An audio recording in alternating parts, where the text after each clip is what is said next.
வாழ்விலே நீர் பாராட்டின தயவுக்கெல்லாம் நான் பாத்திரனல்ல. இதுவரையில் நீர் தாங்கினதற்கு எவ்வளவும் நான் தகுதியும் இல்லை.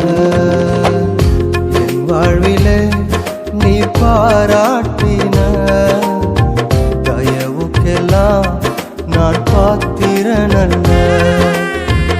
இதுவரையில் நீர் தாங்கினதற்கு எவ்வளவும் நான் தகுதியும் இல்லை.